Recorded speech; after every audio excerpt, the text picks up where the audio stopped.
কাঠগড়ায় মেদিনীপুর হাসপাতাল। প্রসূতিদের শরীরে বাতিল স্যালাইন প্রয়োগ, একটা মৃত্যু, সিআইডি তদন্তের নির্দেশ। গত 8ই জানুয়ারি 5 জন প্রসূতি ভর্তি হন এবং অস্ত্রোপচারের পর তারা সন্তানের জন্ম দেন।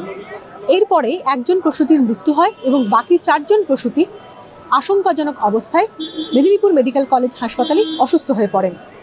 তার মধ্যে মিনারা বিবি, নাসরিন খাতুন এবং মাম্পি সিংকে এসএসকেএমে স্থানান্তরিত করা হয়েছে।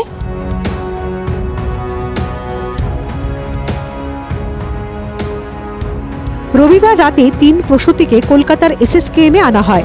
প্রত্যেকেই সদ্য সন্তানের মা হয়েছেন। সন্তানরা জানে না মায়েরা মৃত্যুর সঙ্গে পাঞ্জা লড়ছে।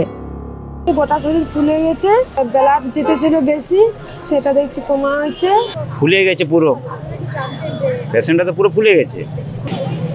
ব্লিডিং হচ্ছিল, ওই কারণে ভয় তো অবশ্যই ভয় লাগবে না। একটা বাচ্চা ছেলে রয়েছে বাড়িতে, সেই বাচ্চাটা কি করে রচ্ছে, তার মা এখানে কি হচ্ছে, তার সেই টেনশনটা আরও বেশি যে আমার বাচ্চা আমার পাশে নাই। এটা তো একটা বিরাট সমস্যা। রিঙ্গার্স ল্যাকটেট বা আরএল স্যালাইনে থাকে সোডিয়াম ল্যাকটেট। এছাড়াও sodium chloride, potassium chloride, calcium chloride থাকে।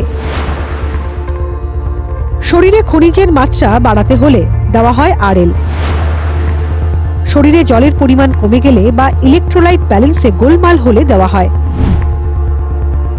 নানা শারীরিক সমস্যার উপশমে চিকিৎসকেরা ভরসা করে থাকেন যে আরএল স্যালাইনের উপর। গুণমান নিয়ে ঘোরতর প্রশ্নচিহ্নের মুখে সেই স্যালাইন।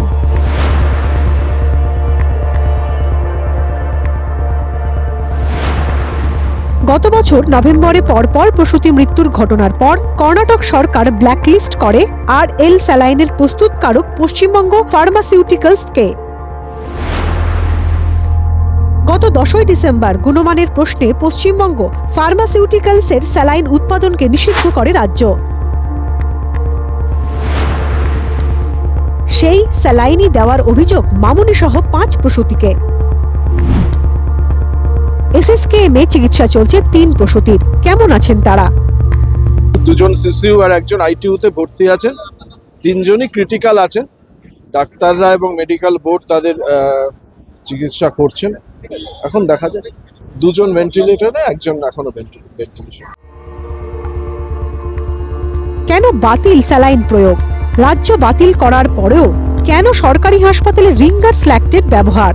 3 দিনের মধ্যে বিস্তারিত রিপোর্ট জমা করবে স্বাস্থ্য দপ্তর।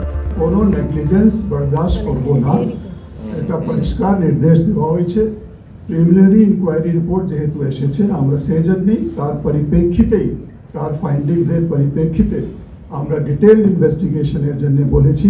সিআইডি ইনভেস্টিগেশন করবে। আবার যদি কোনো ল্যাপসেস, প্রসিজারাল ল্যাপসেস হতে পারে, অথবা কোনো যেভাবে যে এসওপি আছে সেভাবে কাজ করা হয়নি, তার জন্য মৃত্যুর ঘটনা ঘটেছে, সব জিনিসকেই খুঁটিয়ে দেখবে।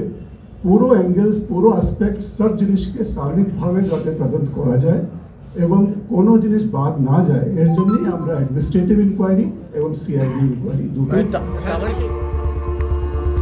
সোমবার সরকারি হাসপাতালের বিভিন্ন ওয়ার্ড থেকে বাতিল স্যালাইন উদ্ধারের কাজ শুরু হয়েছে। প্রশ্ন একটাই, বাতিল স্যালাইন কে বা কারা দিলেন, যার জেরে এক সদ্যজাত হারালো তার সবচেয়ে নিরাপদ আশ্রয়?